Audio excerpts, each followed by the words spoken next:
Hey folks, thanks for tuning in. Welcome to this episode of Discussions with Davis. And this episode is a video adaptation of an older episode. In fact, I will be doing, I think it's 23 of these. The first 23 episodes of this show were audio-only recordings. So I'm going back through and making videos to fit those audios. Sort of, just kind of a backfill. So you will be seeing a lot of still shots such as this, and a lot of interesting slides that I've put in such as this. And in our commitment to constantly make cool stuff, as you can see behind me and around, we've got construction going on. A lot of construction that we're doing to build a studio, our own studio, so we can continue to make a better and better show for your enjoyment. So without much further ado, on with the show.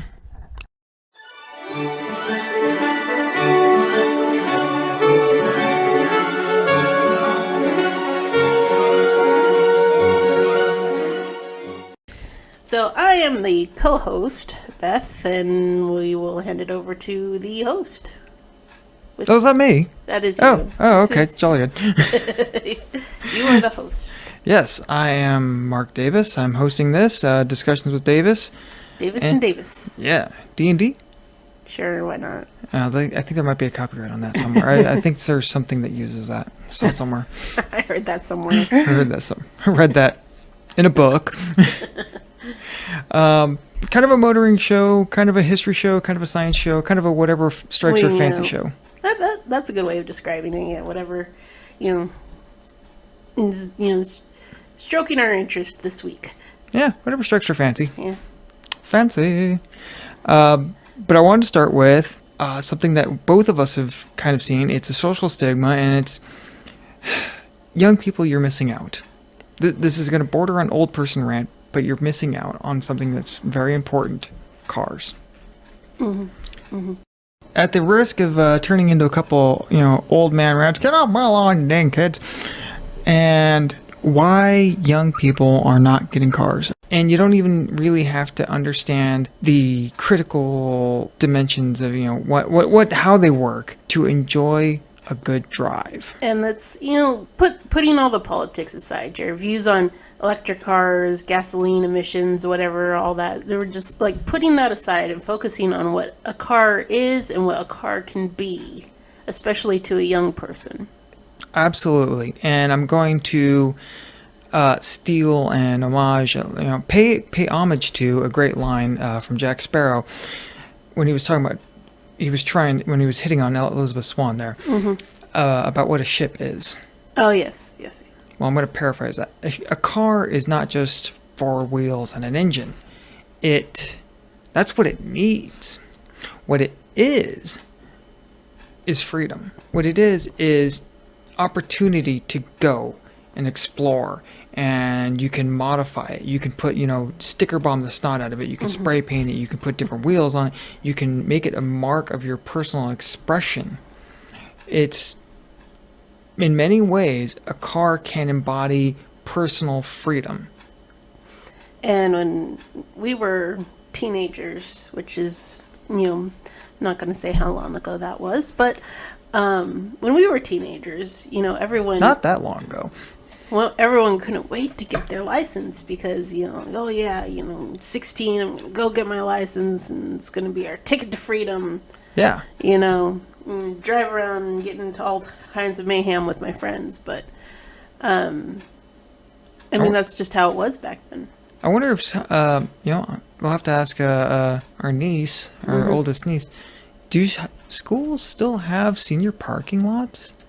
I'm not sure about normal high schools because she goes to a different special high school on the college campus. Yeah, so, that's true. And there's always a parking issue at the college campus. Yes. At least until they get that multi-level fixed or finished.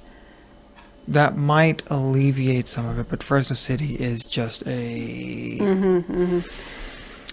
I used to have people a while ago. You and I both drove Lyft, and I picked up many people who parked their car in their garage, and I took them to the campus. Driving Lyft. They parked their car in their garage? Yes, and they got a lift to the campus because they knew they wouldn't be able to find a parking spot. Wow. that happened more than twice.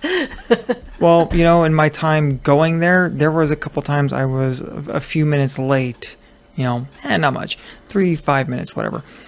But Because of the parking situation. I just had to park way out in Narnia. I was talking to Nick at work. People don't know who Nick is. That's fine. He's a guy I work with at my day job. I'm a mechanic. I beat on cars until they work. He said that the younger you look at, the worse it is culturally. That the less likely they are to have a license or any desire to buy a car. Well, yeah, because you can only have a license once you're 16. Well, yes. But so if you look at a 12-year-old, they're definitely not going to have a license. Well, no, but even when I was 12, I had a desire to drive cars. True that. I may or may not have borrowed my mom's Chevy Celebrity one time when she was at work and it was summer vacation.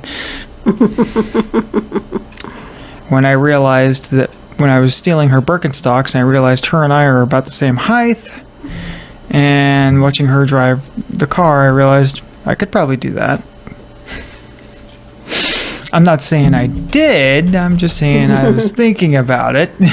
Well, I mean, in Finland, as soon as you can reach the pedals, you can drive a car.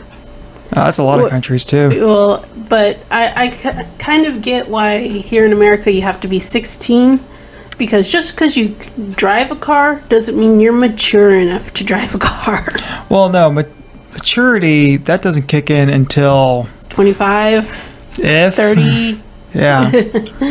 Yeah, I mean... But you achieve at least a certain level of maturity to be able to operate a vehicle. That being said, whenever I see a car full of teenagers, which is very rare nowadays, they're usually driving like jackasses, but... Yeah. Especially if it's a bunch of boys. Yeah. Boys are prone to more asinine behavior. That is absolutely true. That's why their insurance premiums are higher. But young people, you're missing out. You're missing out. This, like I said, this is going to border on just an old person rant, but young people... Cool with that. Yeah, I'm okay with that. Yeah. And yes, get off my lawn. But, like I said, it's a generational thing. It's what the young kids' problem is just in general, whether it's driving, whether it's hanging out, whether it's, doing something together, they're not together. They're remote. Yeah. It is extremely hard for young kids who are brought up on social media and, texting instead of calling, stuff like that. It's almost like they get an anxiety when they have to be in person with even a friend. Mm-hmm. And this is pre-COVID. Yeah, this was pre-COVID. Elise experienced with this with all the would-be sleepovers. Yeah, our friend's daughter wanted to have sleepovers and do all the birthday parties and all this fun stuff, when she was growing up. And it just kept getting canceled because all our friends were like, oh, I can't make it, or, oh, my mom said I can't go. And really, they were just didn't want to. Yeah, sorry. Yeah, those are the new age replacements for sorry, I'm washing my hair. Yeah. My mom said I can't, or whatever. It's just they're not used to being in person with one another, but they'll get on a multiplayer online game and go crazy. That's where the comfort level of that generation is coming in, is landing. So doing what we did, hanging out on the weekends, going to the mall, walking around just for the sake of walking around and being together. That's what me and my friends did. Yeah. That's what the image is of, when you're getting into your late teens, 18, 19, almost 20, getting a cheap car, you work a summer job, save some money, buy a beat up piece of junk car, grab your friends and gallivant. Yeah, go on an adventure. And, I never had a car growing up, like when I was a teenager, but my friends had cars. And we'd do that. We'd, pay him some money for gas, have him drive, and we'd go out on an adventure on a weekend, Yeah. Yeah, everybody's got that one friend that has... One friend, yeah. But anyway, what were we talking about? First car memories. First car memories. The image of... Yeah, everybody's got that one friend that actually has a car when you're a teenager. Mm-hmm. And if you're that person, you invariably become a taxi. Yeah. Which I did that role twice. Once with my Dodge Shadow, and then with the van. Mm-hmm, mm-hmm. Yeah, out of the arcade rats. Yeah, yeah. Mark, can you give me a ride home? Yeah. Are you off? Can you give me a ride home? Yeah, once I actually started hitting these people up for gas money. And that's when that stopped, yeah. Yeah. See, we weren't like that. We'd give gas money, especially because when we did the most, running around in cars is when I lived in Visalia. And me and my Visalia friends, and every now and then we'd want to come to Fresno because Fresno's got the better stores. Yeah, it's a 1 hour trip down the freeway. Yeah, it's a 1 hour trip down the freeway. So got permission from our parents to come to Fresno, have our friends drive, then we're going to give them gas money. But yeah. Yeah, so most of my... all the way around Fresno and then haul us all the way back. Yeah. My taxing was at least in town, even if it was from one end of town to the other end of town. And that's a drive in itself. Yeah, it would be like... I got my Dodge shortly after I got out of high school and got my first above the table paycheck job at Van Ness Auto. Bought it from a friend who was moving. I paid $300 for a car that didn't run because she was leaving the state. Fresno had been an experience for her, and most of it most of it she was trying to forget. And she had a taste for her taste in men left a lot to be desired. A lot of them had substance problems and problems staying out of jail. So to get her and her boys away from all that, she moved halfway across the country, quite literally. Cool. One of the Mississippi River states. Oh, is it the something elf? Mimel? Yeah. Mimel the elf? Yeah. Mimel the elf. Yeah, so she needed money. I kind of needed a car because biking in the rain sucks. So I had saved up, and between doing that and we're helping my dad, so $300 to her to get the car, and then we had it towed to the shop and paid another $300 to Jim to get it running. $600, bam. And that was back when minimum wage, oh God, what was it, $5.50? $6.75? It was $6.75 when I was 19, 20, so it was probably around 5 something, $5.45 or something. Yeah, this is 04. 04 is when I started working at Blackbeard's, and it was $6.75 then. Sorry, I'm doing trying to remember a very fuzzy part of my life. It's not important, but... Yeah, 03, 04, somewhere in there. Yeah, minimum wage was much less than it is now. Yeah. And gas was still expensive, God. Or at least it felt that way. Yeah, when you start paying it for it, you realize how expensive it really is. Yeah, it was a 94 Dodge Shadow with the 2.2 liter engine, 4-speed automatic transmission, and it had already been in a number of collisions. The gal I bought it from, Chris, she was convinced that the engine mounts were broken and that the transmission might be on its last legs. And from sitting, it did have problems at first, but I gave it a good servicing, changed the fluids and the filters, took it out and drove eased it up to like freeway speeds out on a country road. And that kind of shook the varnish and everything loose. Apparently, that after that, it was fine. It had a shutter in the lower gears, first and second. It had this weird shutter, but after that, it was fine. Just needed a good exercise. Yeah. A little exercise, a little tune-up.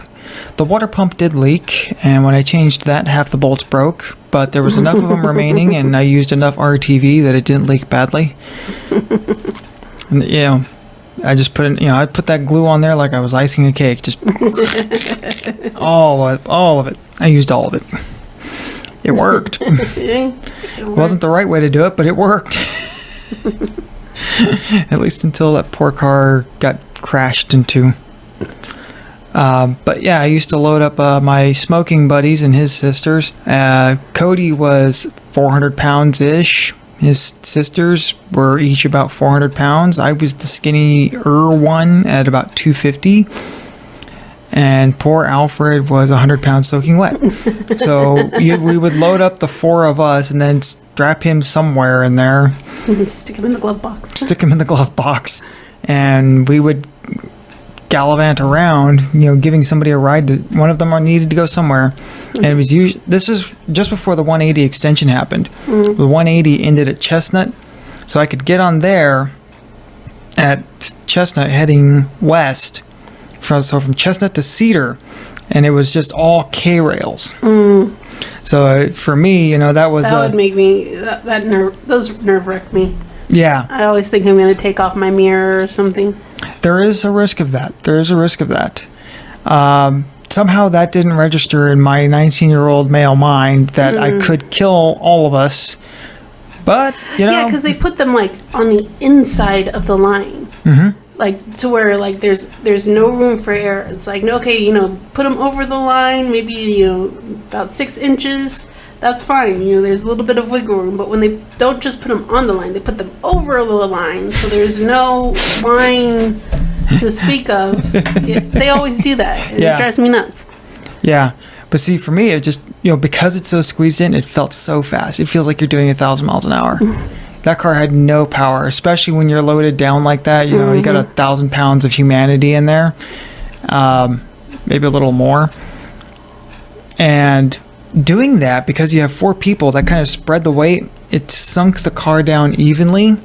So the suspension is it's just not going anywhere. There was no body roll really. So I could just nail it for what power that car had getting onto the freeway, and it's just K-rail. At least it's the Death Star, man. At least you know that if you ended up rolling the car, none of you would move at all. No, you're all wedged in there. Yeah, so. They were all. The rest of them were all big enough to be just wedged in there, and I had my seatbelt, so because seatbelts work. Yeah. I don't remember if that car had it. I'm pretty sure it did not have airbags. Well, old cheap Dodges. Yeah, this was the cheap car. I had a Dodge Neon. Again, cheap. Yeah, cheap car, yeah. And that's exactly what it was. I was living with my brother after I flew the nest. And my mom's like, okay, well, if the kids are going to live together, I'll get them a car. Because my brother had a Pontiac Grand Prix.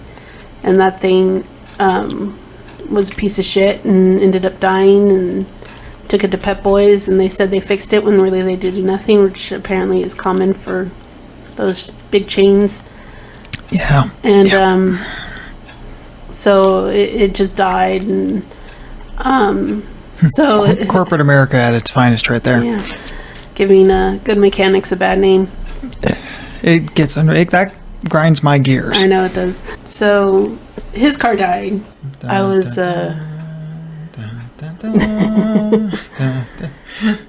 and that was right after I moved in with, or right before I moved in with Aaron. It was right after, and I was just taking the bus or walking to work, and Erin was doing the same thing. And my mom decided, well, they need a car, so she bought one. You were working at Blackbeard's at the time. No, by that time I was at the arcade. I was living with Erin, working at Blackbeard's when I started living with Erin. But when we were carless, I was already at the arcade, so I could just take the bus or walk or it was too ride far my bike. For you. Yeah. And Judy didn't want to lose you, so... Yeah. Well, there were other reasons, too. But, so my mom decided we needed a car. So she went out and got one for the both of us. Not really saying, it's yours or yours, because we were living together at the time, which was a problem because Aaron thought it was his. You could share, which means it goes to the older sibling. I am familiar. Yes. I am very familiar with we that had situation. Many fights of whether or not, no, I'm using the car today. No, I'm using the car today. And it sucked. But that car being a Dodge Neon, it ended up dying too. So I give my buddy, another coworker of mine, Steven, I give him a lot of grief because he got one ready for his nephew who is 19, and he was really excited about it because it was some sort of special edition one. It's got a neon. A neon. It's a Special edition two-door neon. neon. It's the ACR, which is like American Championship Racing or something like that. Ours was a 4-door. Yeah, this one's like a 2-door, and I think it's got a 5-speed manual transmission in it. So that makes it kind of sporty. It's like, you know what? But it's still a good car for young people because It really is because, you know... Chip box. Yeah. Yeah, I mean, you know, parts are cheap and easy to replace if you have that ability and knowledge. And, yeah, I mean, you don't need anything elaborate when you're young, so it was perfect. It had the CD player, which is really all we needed, even though we had a CD get stuck in the CD player and not come out for the better part of a year. It was Grateful Dead, Dick's Picks 19. And we can never, ever, ever listen to that CD ever again. Neither you nor Aaron can ever listen to that again. And every time we turned on the car, it was always the same song playing. And it's just like, no more sugary. No, I can't stand listening to that song anymore. But, you know, for, you know, what my mom paid for it, and... Which is probably not much. Yeah, I think it was like 900, maybe 1,000 at tops, or maybe less than that, I don't remember. Yeah. But, you know, for the time being and what we needed, it was a good car. I mean, despite, you know, my brother and I not always getting along, which, you know, is normal for siblings, but even if we are adults at that time. But, you know, yeah, it did pretty good. Now, the price point was something I wanted to bring up because we had kind of talked about it before that, you know, a young person working 25, 30 hours a week, you're going to be bringing a little bit of money. You're going to be bringing in, you know, a little over $1,000 a month, working 25 hours a week. I did a little quick research, by which I mean I went on YouTube and searched cheap used cars.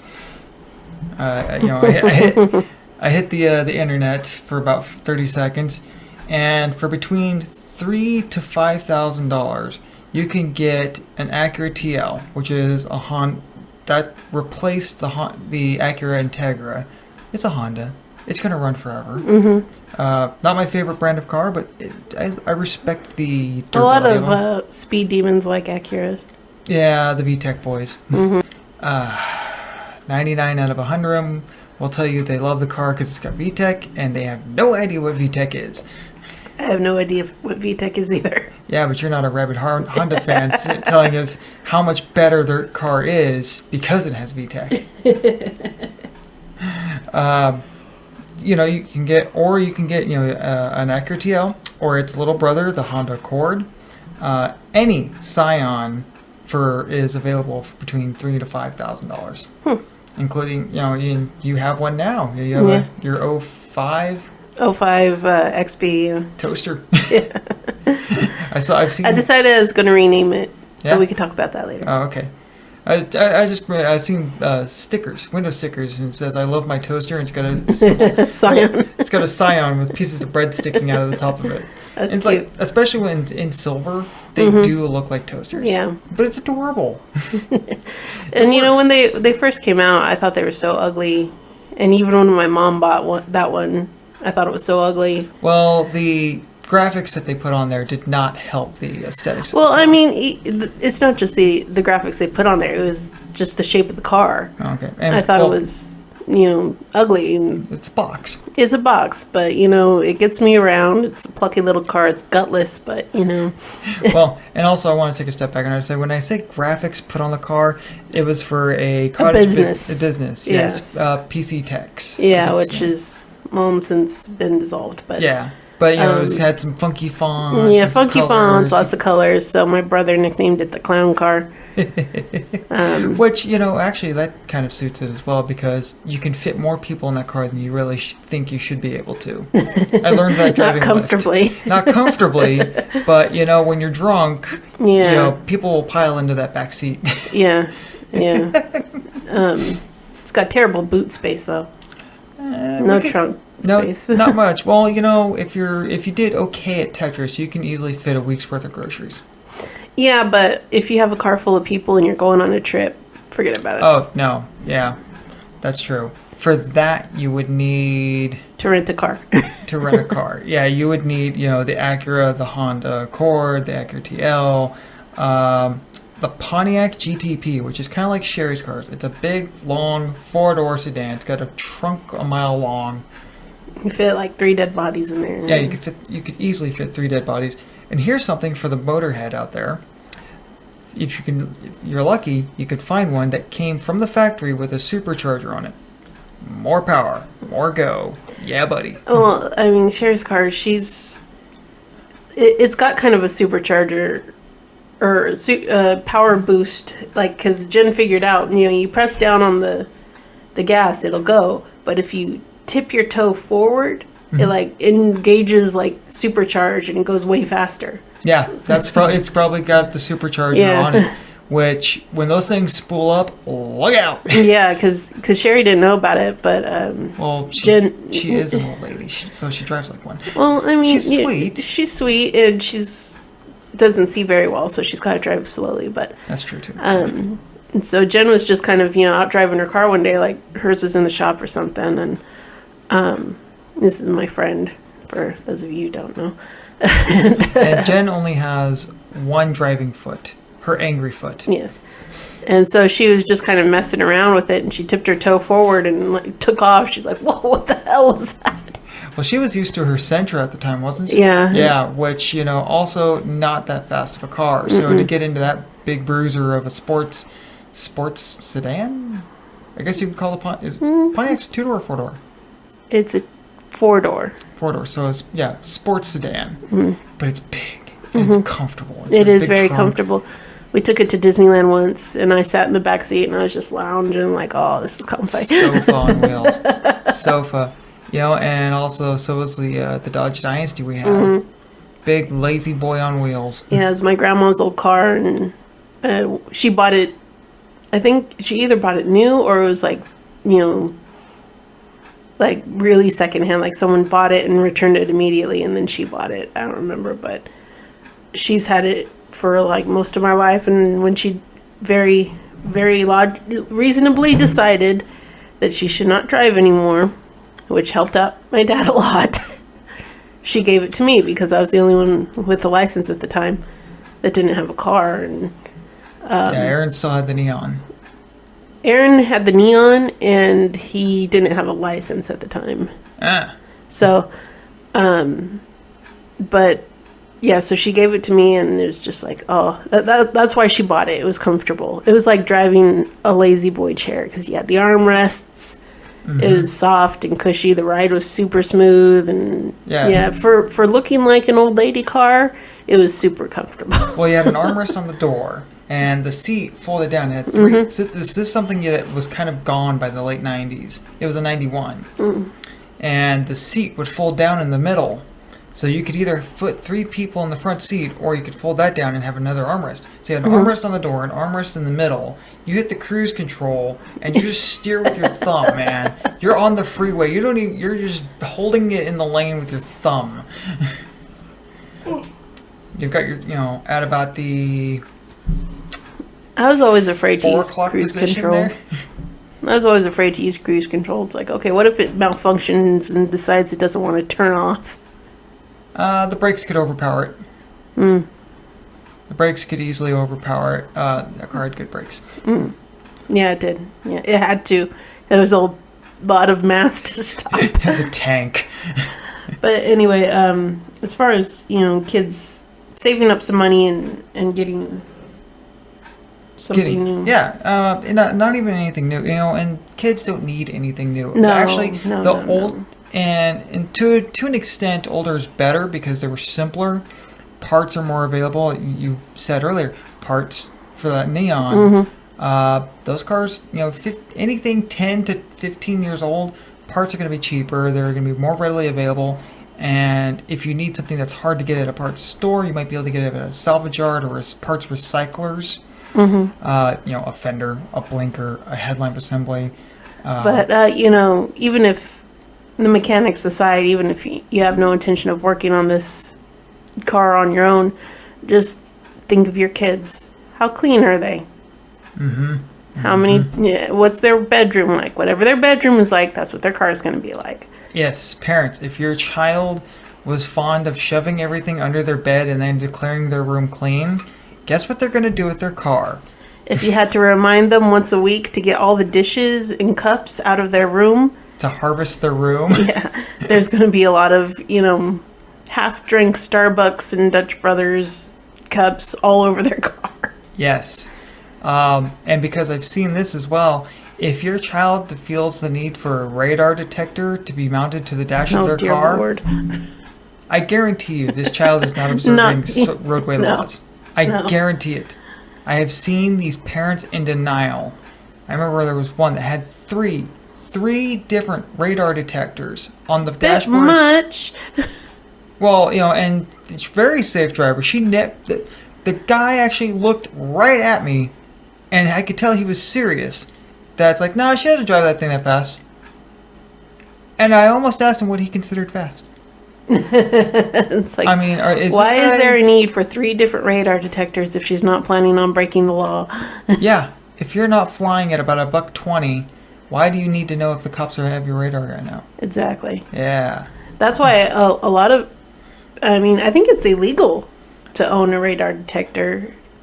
It's like you have to go through some sort of special, it's not called a radar detector. It's called something else type. I think that varies by state, and I think you're right that California is one of those states that frowns upon it. I think it might be illegal, but not really enforced, kind of like being on their phones while driving. Yeah, that's a lot more dangerous. I remember my dad getting a radar detector, which I thought was funny because my dad's, he doesn't drive fast. He's like, oh, I got a radar detector. It's like, that's great, Dad, but you never break the speed limit. So I haven't been in the car a lot with your dad. He just kind of putts along. My dad's main problem isn't speeding. It's his mind wandering off. Yeah, missing his turn. Yes. He cannot talk and drive. He cannot, no. Or even if he's by himself, his mind just kind of, wanders away and... gets distracted. Yeah. It's that's my dad's main problem. It's definitely not speeding because he'll start to wander off and he's not going the speed limit at all. Bless him. Yeah, a couple times while he was chauffeuring us around town, I think we were going to Bobby's. He missed his turn. I'm like, no, don't remind him. Let's see where this goes. It's like, Dad, we're going to Bobby's. He's like, I knew that. I was just seeing if you guys were paying attention. It's like, let's see where this goes. Shut up, Mark. I'm hungry. Yeah, I want Bobby's. Damn it. Bobby sells ours. Yum yum yum yum. But cars can be had, so it's not the price. And most of them come in automatic, so you don't need to learn to stick. I do encourage people to learn to drive a stick. It's a good thing to know because it's fun. It's fun, and you're not as limited. And trust me, if you're around your friends and they don't know how to drive a stick and you do, you are going to be so cool. That is true. That is true. Yeah. That is so true, because now you can do, and especially if you practice at it, find somewhere where no one's looking, practice at it, get really good at it, learn to at least chirp the tires, and you have learned a magic trick that none of your friends know how to do. Mm-hmm. You can't do that with automatics. Well, you can. Actually, it's easier to spin the tires with automatics, but if you're good with a stick, because with an automatic, all you do is put your foot on the brake and then put your foot on the gas and just spin the tires. With anything rear-wheel drive, I was about to say. It's like, what if it's front-wheel drive? I hope you have a really good parking brake. But, if you've got a manual, if you get good at it, learn how to do it really good, you've learned a magic. You're a sorcerer, because, it's cool. I am biased. my car is a 5-speed, and I drive that every day. Enjoy running through the gears. I can downshift whenever I want to on the freeway. So yeah, I am biased, and sometimes it's not the most convenient of things, especially in drive-thrus. Well, I know when I was fresh out of high school and I entered the workforce, I had saved up probably about $1,200 or something like that, and Mom's like, that's probably enough to buy a used car. So I started going through the newspaper. Ooh, the classifieds. The classifieds in the physical newspaper. For the younger generation, that would be a print version of Craigslist, basically. Basically, yeah. The Craigslist kind of took the place of the classifieds. Yeah, and Facebook Marketplace, is yeah. slowly edging out Craigslist. It is, yeah. But so I opened up the newspaper and the classifieds, but the problem is everything I found that I had money for was a manual transmission. Really? But this was 2003, so 20 years ago. Manual cars aren't as... Yeah, I know. I just had my 20-year high school... Well, yeah, if I'd gone, it would have been my 20-year high school reunion, but I didn't care enough to go, so... Everything, like, I had price for it's like, oh, manual transmission, no. Oh, no. And then you ended up getting a manual transmission anyways. Well, like... A couple years later. 4 years later. Yeah. 4 or 5 years later. See, my mom knew how to drive a stick. I don't know, I just decided I didn't want one, I guess. So she could have taught me. Well, like I said... She tried to teach my brother, and it wasn't really sticking for him. Which is strange, because I know he's a very coordinated person, being playing musical instruments. He's got to be at least kind of coordinated. Somewhat, yeah. I mean, I can't play guitar. I can drive a stick shift, but I can't play a guitar. And to me, a guitar looks way more complicated. Mm-hmm. I think he could have gotten the hang of it if he had no choice. Like, if it was his daily driver, of course he could get the hang of it. It's just, decided it was easier just to get an automatic. It is easier. That's always been the selling points of automatics when they were first coming out, going way back when, back in 19 dickety something. Jumping into the way back when machine. That was kind of the selling point of automatics. It's just easier. Mm-hmm. And that was actually when they started marketing cars towards, women drivers. Mm-hmm. Mm-hmm. Really jumping into the way back when machine. Yeah. That it shows this woman, well dressed, gets on a scale in front of a drugstore, like a Rite Aid, Walgreens, whatever it was way back, and she puts in a dime to operate the scale, and it gets up there and she shows that she weighs like 95 pounds or something like that. Right. While dressed. It's like, geez. And then she gets into this giant tugboat of a car because it's the 50s. No, big metal Buick type thing. Yeah. Mercury's, Buicks, Pontiacs, Cadillacs, just, 60 feet long and 2 lanes wide. Yeah. And she gets into it and she's able to start the car, put it in gear, and turn it effortlessly into a U-turn from the curb because of the power steering and automatic transmission. Yep. I just thought, just a fun historical note there. That's why they started putting those out there, was to make those things easier. And it is, but depending on it all depends on how you drive it. But don't manual transmissions get a little bit better gas mileage? Depends on the car. Automatics have gotten way better than they used to be. Newer ones, yeah. I would say definitely up to the 90s, early thousands.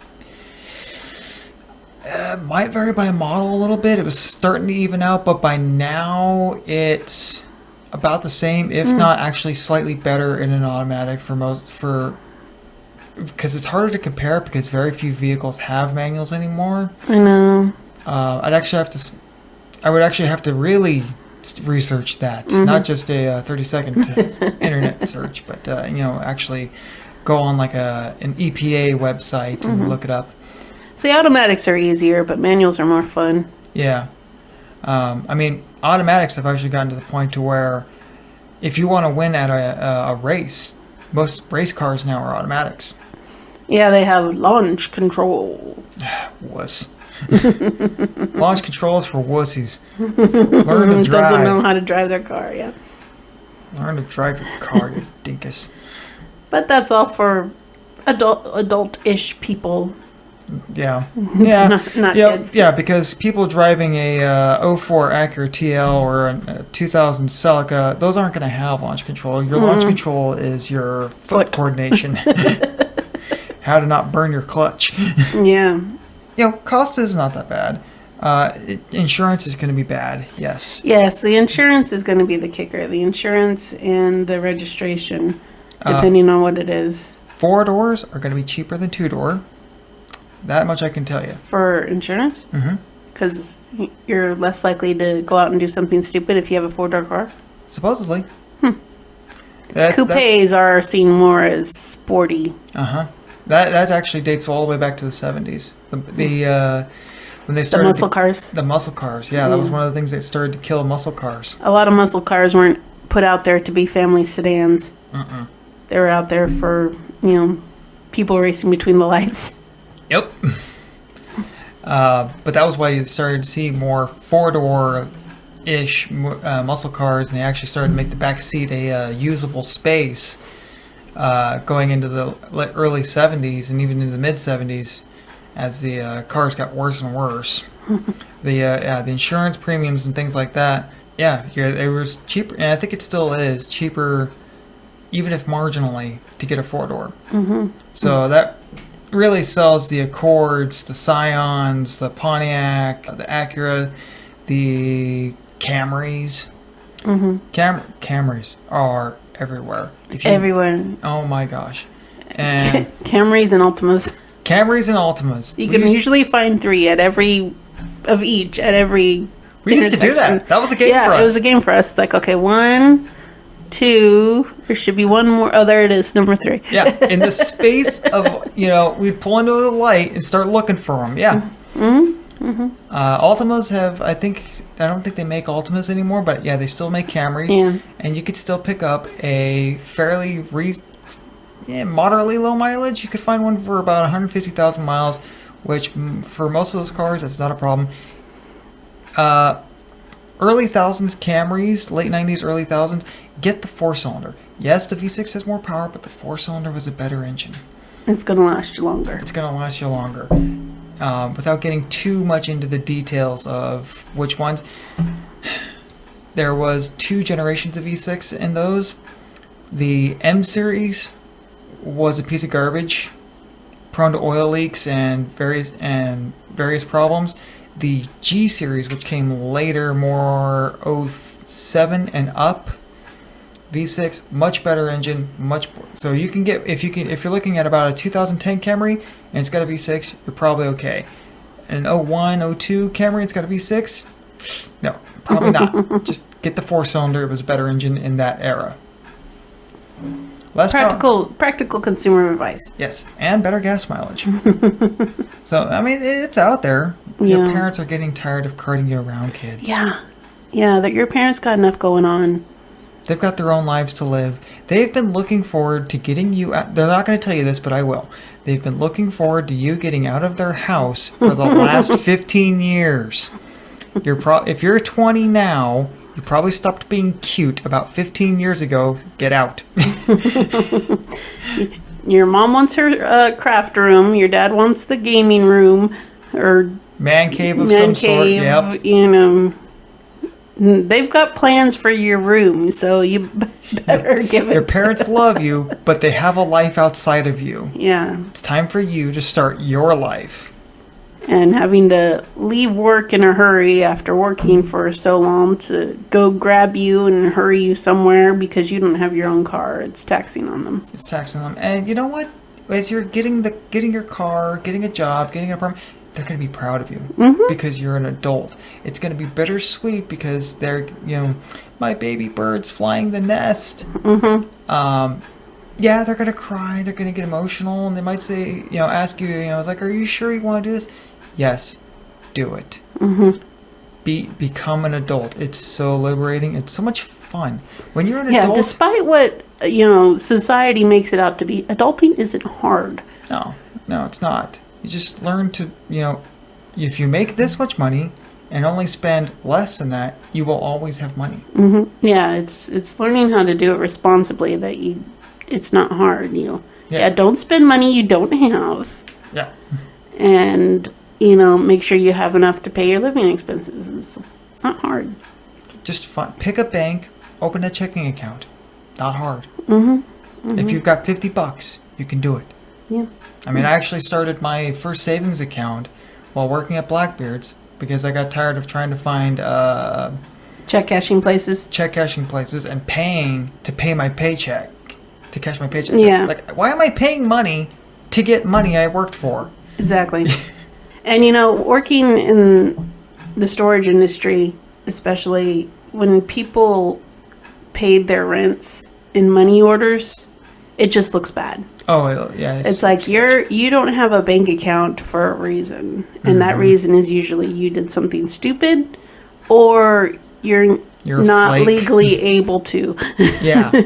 Yeah. You've either got a really checkered past or you're a flake who runs out on things. Exactly. Also, trying to get your own apartment, if you have a bank account, it's going to look better. It's going to look better, yeah. Yeah. It's going to, landlords like people with bank accounts. It shows that you're a responsible person. Mm-hmm. And I think that's something most young people are looking for is to be recognized as a responsible person. A little respect, doggone it. Mm-hmm. Yeah. I mean, at least that's how it was when we were. But, Yeah. Kids nowadays are different than when we were. I think that's a universal thing. That as you're, late teens, you've graduated high school, you're looking for a little respect. I mean, it feels like you've graduating high school, you feel like you've done something. Mm-hmm. So I think that's something that is universal. Mm-hmm. As you're entering adulthood. Yeah, let's be fair. When you first graduate high school, whether you choose to go to college or not, that's period from 18 when you graduate to about 21 is going to be complete and utter chaos. You're going to be doing all these things that you couldn't do before because you were not considered an adult. And you don't want to be doing all that crap in your parents' house. True. So, young men, play in the field, go into the club, spit that game, pick up the girl, asking her if she says your place or mine, you say your place because my parents are home right now. Yeah. Or if you arrive at your place and you go into your parents' basement, that doesn't look good either. Yeah. Calling your parents my roommates. Yeah. And from Grandma's boy. Oh man.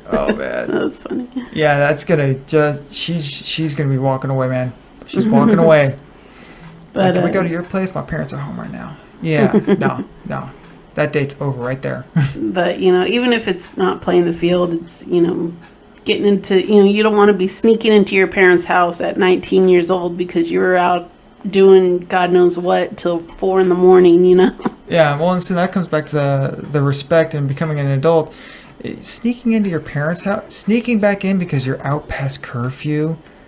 Like, I'm an adult. Why do I have a curfew? Well, if you had your own apartment, you wouldn't have a curfew. Mm-hmm. Yeah, modern problems call for modern solutions.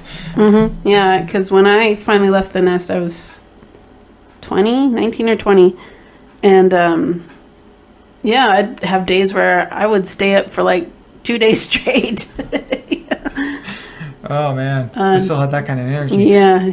I regretted it, but, it was an experience. Yeah.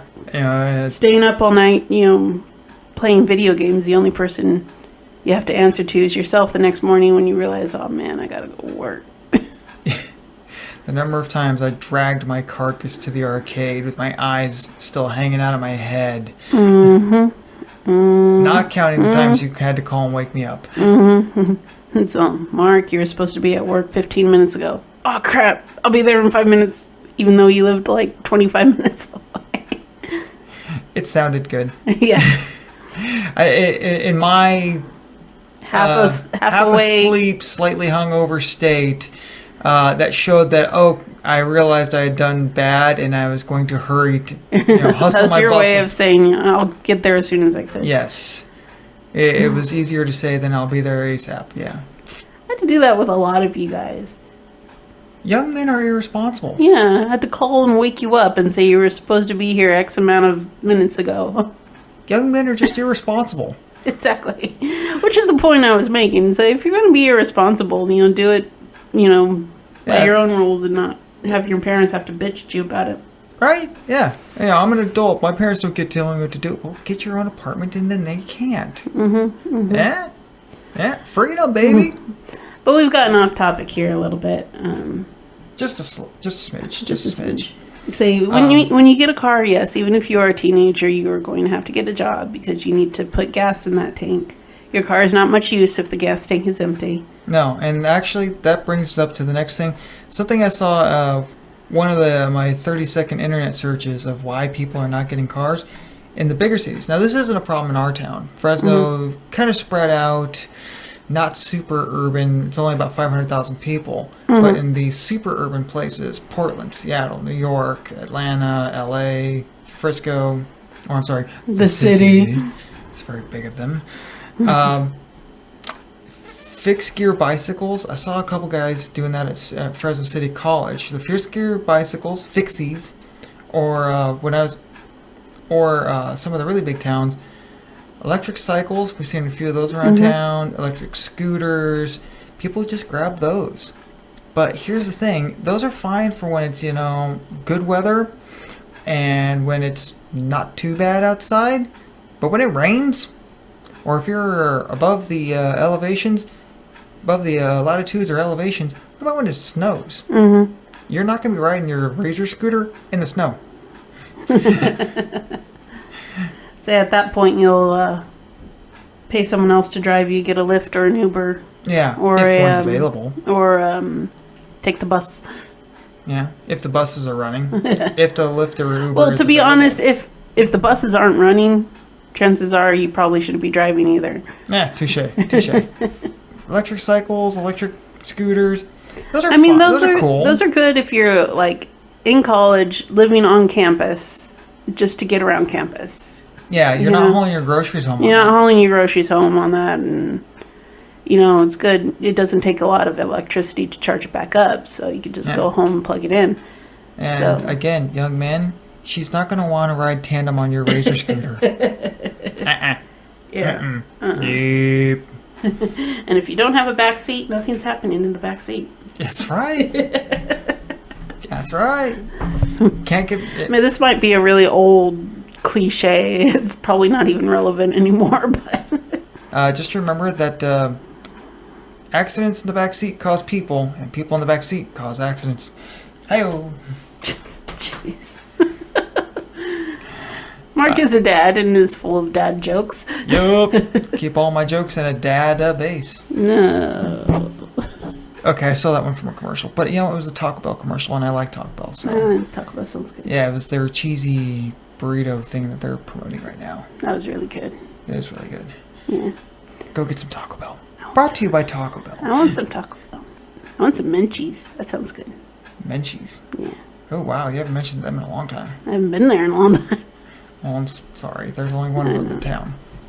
And it's on the other side of town. There's one in Clovis. It's probably closed by now. It's closed by now, yeah. Maybe you can go tomorrow after I take Lily to school. It's not the same. I'm sorry. But if you had your own car, kids, and you wanted to go get Menchie's, you can just go get it. Yeah. You got a car and an apartment? No curfew? Got a couple bucks in your problems? You got Dutch Bros any time of day. I saw a meme once that was like, or once you realize that you don't need an occasion to buy a birthday cake, that's when your adulting life really begins. Word.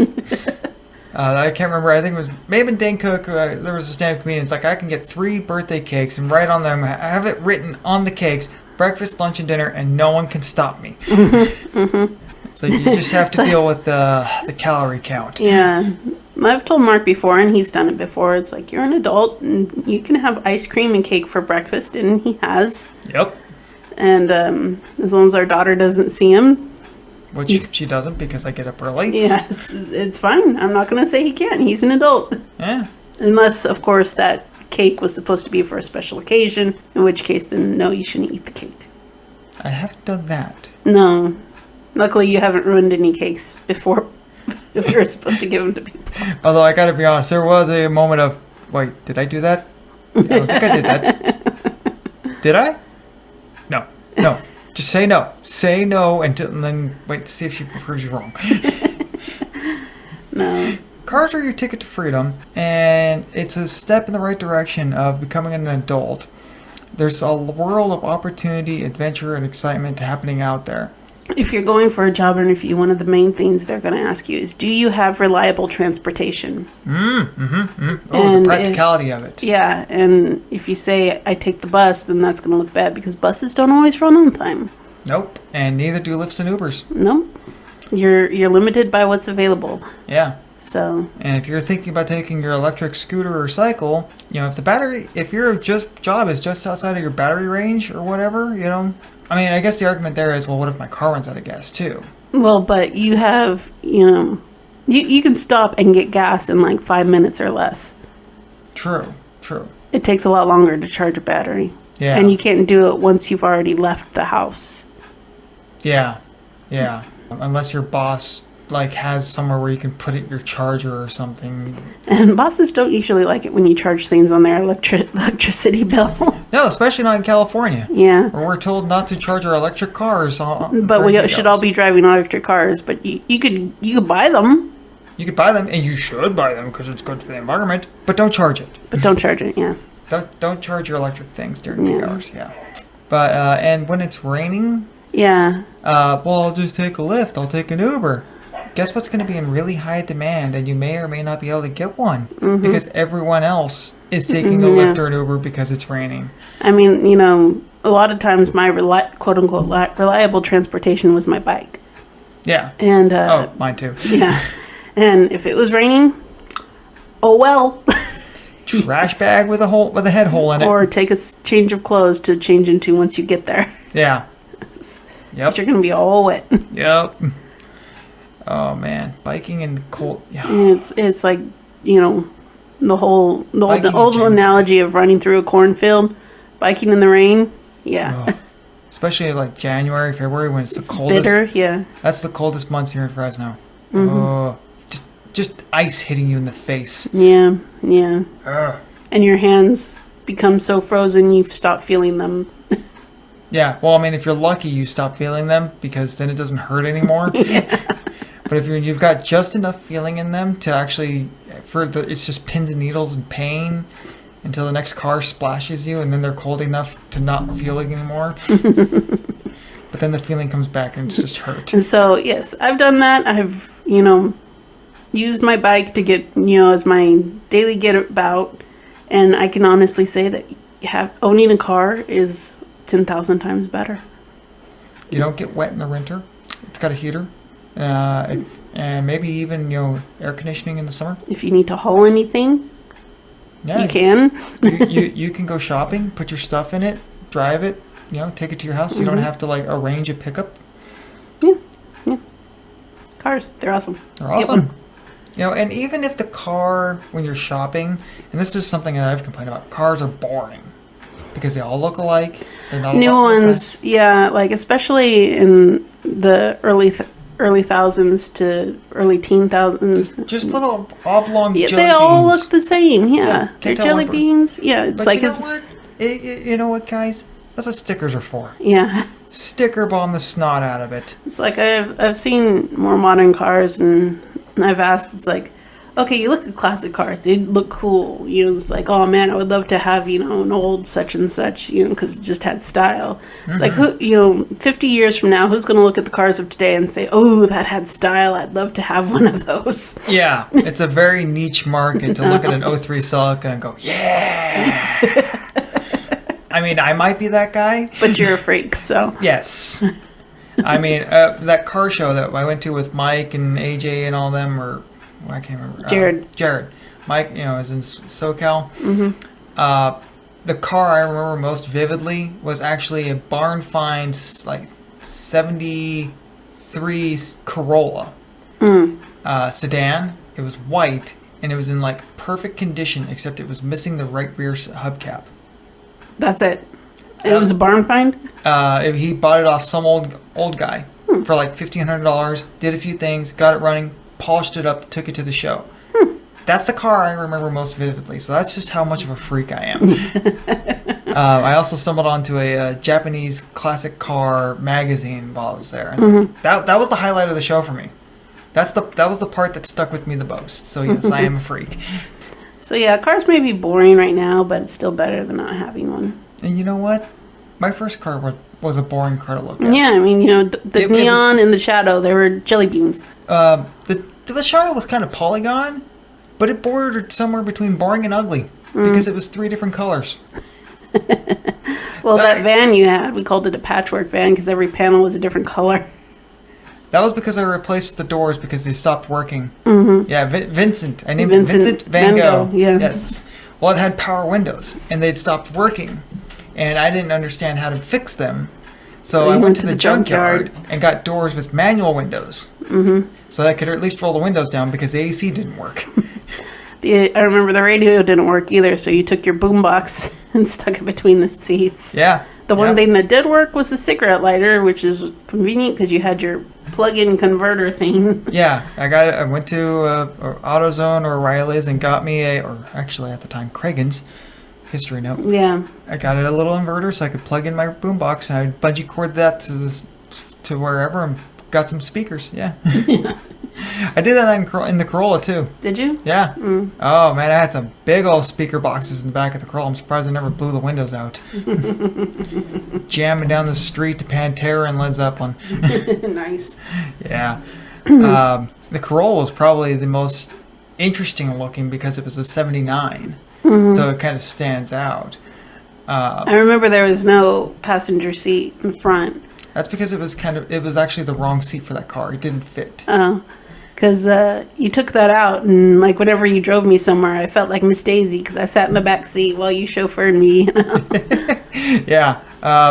Well, when the seat was there, it moved around a lot, and one day I looked underneath it and realized it really only had 1 bolt out of the 4 holding it in. That was safe.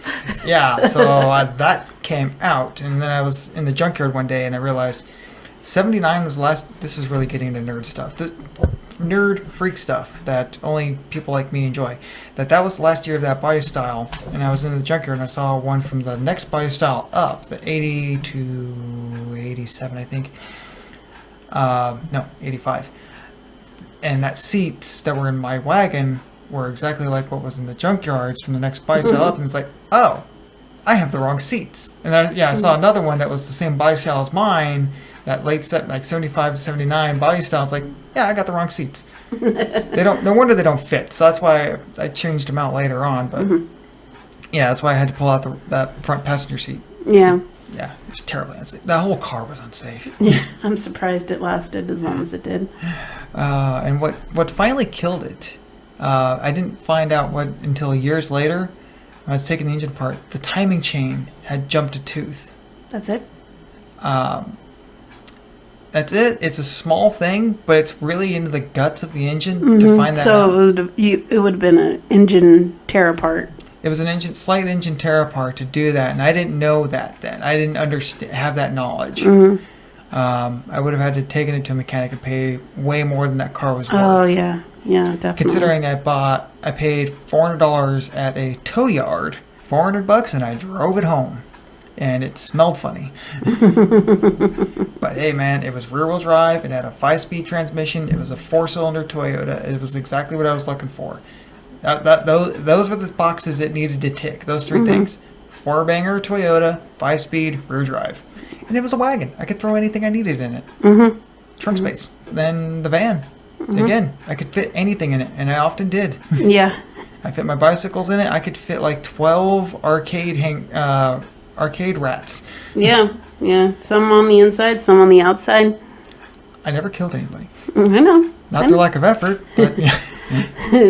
Nothing was done without their consent. Yeah, they knew the risks. Hanging off from they knew that. When they grabbed onto the rack on the top of the van and said, "Hey, Mark, drive," they should have known better. Yeah, or got onto the front of what little stubby plastic bumper it had and hanging onto the windshield wiper arm. Go, go, go, go, go. You know, careful what you ask for. Because once you finally stopped and they looked, terrified, they're like, I didn't think you'd actually do it. Well, whose fault is that? See, this is kind of the fun antics you get when you get your own car. Yeah. Get one, enjoy. Yeah, that's the big thing. You need to go out, have adventures, have fun, do stuff, be, in person with other people because, humans need interaction despite the way things are going. But, you shove all your friends in a car and take a day trip somewhere. And again, young men are just irresponsible animals. Mm-hmm. Yeah, so basically what we're trying to say here is, kids aren't buying cars anymore, and they should. They should. Go out and do it. You owe it to yourself. You're an adult now. Go do adult things. It's fun. Mm-hmm. Parents have to pick up their kids. You're an adult. You drive yourself around, Buster. Be independent. Taste that freedom. And if you want to stop somewhere on the way, you can. Yeah. I mean, you don't have to say, Dad or Mom, can we I stop? borrow the car? Or, can we stop and get ice cream on the way home? No, dear. We'll see. I really got to get to this place and this place before they close. I don't have time to stop at Dutch Bros right now. Mm-hmm. Because there's about a 15-car queue. Because there always is. Yep. You're not getting through that line quickly. Nope. So, yeah. Go buy a car. Be cool. Be cool. Learn have to drive fun. a stick. Go on adventures. All right. Toodles. Toodles.